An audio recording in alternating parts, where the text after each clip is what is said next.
Jamini was a sage who was born in what is now Nepal, flourishing sometime between the 5th and 4th century BCE. Tradition states that he was the student of Badarayana, the founder of the Vedanta school. Jamini went on to found the school of Purva Mimamsa, or prior inquiries, which is often simply called Mimamsa. Both Vedanta and Mimamsa schools remain heavily entwined, with the Mimamsa seen as fundamental to understanding the complexities of later Vedanta thought. In fact, Vedanta is sometimes called Uttara Mimamsa, or later inquiries, as it focuses on the later part of the Vedas, the Upanishads, as opposed to the hermeneutics and exegesis of the early Vedas, which was conducted by Purva Mimamsa. Jaimini's key concern was Dharma, which can loosely be translated into that which ought to be done. Jaimini was concerned with the epistemological basis of how we know what we should and shouldn't do. Potentially drawing on the disputations of the Jnana or Charvaka, Jaimini critiques arguments for knowledge on what should or should not be done based on sensory experience, as he sees this knowledge as only giving a reliable understanding of the present, not the future. Similarly, he critiques arguments on the basis of reasoning, for he sees this as simply derivative from sensory experiences and as such vulnerable to the previous arguments as an unreliable measure of the future.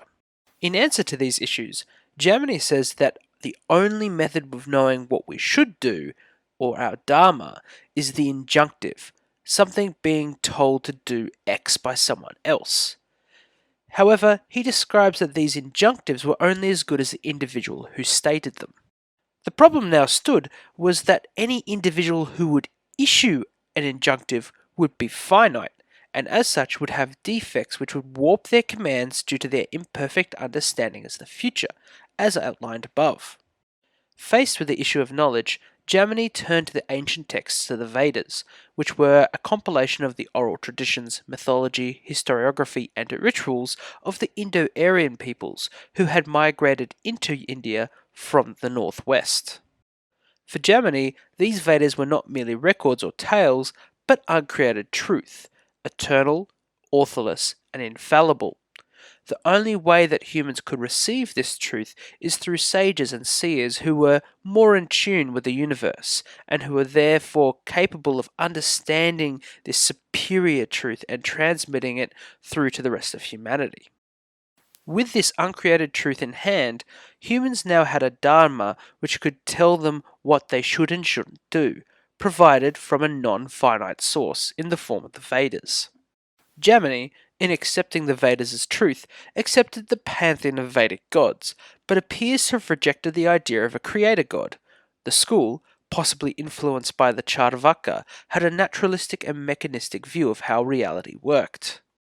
Jamini argued that just as the Vedas were uncreated, so too the universe was unlimited, without beginning and end, thus abrogating the requirement for a creator. However, Jamini did accept the Vedic idea of samsara, or reincarnation, and proposed that the injunctions of the Veda would result in the merits and demerits which determine the fate of the individual soul in the next life. Interestingly, early Mimamsa doesn't seem to argue for a moksha, or release, but rather suggests that the reward will be a more pleasurable rebirth in heaven, rather than continued suffering either on earth or in hell. Faced with this reality, Jamini exhorts us to follow the teachings of the Vedas, offer sacrifice and prayers to the Vedic gods, obey the ritual prohibitions, and perform acts and deeds which will gain merit to our individual souls. Jamini and his school would continue to develop, becoming very important in medieval India and providing the hermeneutic basis for much of Vedanta. Although now much less important, the Mimamsa school of thought continues to this day in India. In part, Jamini's defense of the Vedas is something which has helped to sustain this oral tradition as it continues to be chanted and used in Hindu practices and ceremonies throughout the world.